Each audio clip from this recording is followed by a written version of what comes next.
Ardal brysur bob blwyddyn yn y ffair ia. Un o'n hoff lefydd yn y ffair yn ganol y carcasses yma.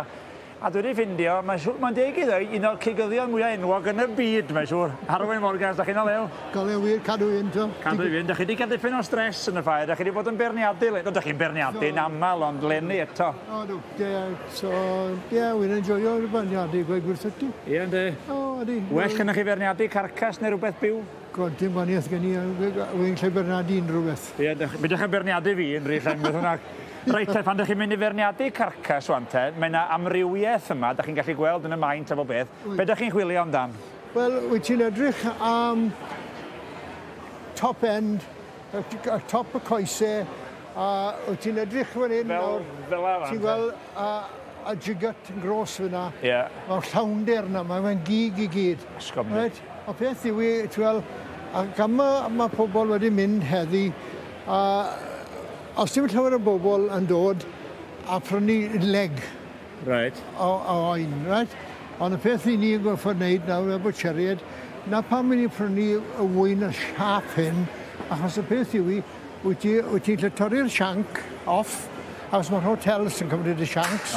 Wel wedyn, i ni'n lle steco hwn, a gwerthu yn leg steaks. A mae pobl yn prynu e.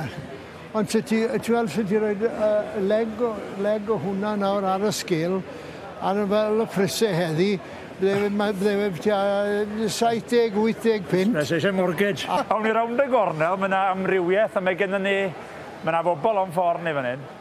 Sut oedd y safon, achos beirniadu'r sengle oeddech chi, ynddo? Be sy'n beirniadu'r sengle, do. Reit, oce. Yn rhai oedd y safon yn dda iawn o'r y teg, ond oedd rhai y native breeds, dim cystal. O ie? Gweud y gwir, mae eisiau ddyn nhw i eltro i ffordd beth. Mae'n job, a chi'n sôn am native breeds, mae'n job i chi fynd i gymharu oen, achos da ni wedi cyrraedd hwn rothoch chi'r wobr gyntaf iddo fo, de? Y prif ben campwr, a oen Beltex. Ie, a mae'n llawn o gig, mae dop yn llawn, a mae'n dod lawr, mae cyfer y ffat bach neis yno fe, a mae fe'n sgwar reit i'r gwylod, war y teg. Mae fe'n llawn o gig. So yna beth wyt ti eisiau. Ie. A wedi'r llad allan 41.5 kilo fyw. Ie. Llad allan 24 na hwnna'n ganran uchel, dydi o? Ydy, wy'n gwybod. Mae'r archach nagwedd, mae nhw moyn rhywbeth 21 kilos, right? Wel, wy'n gallu handlo o'n 24-25 kilos, mae gen i job iddo fe. Ie. A wy'n gwneud gormod o i'r gwalu'r ôl ar y chfachnod, yn lle gwalu, mae bwtsieried i gael y fyd yn eisiau'r un beth na.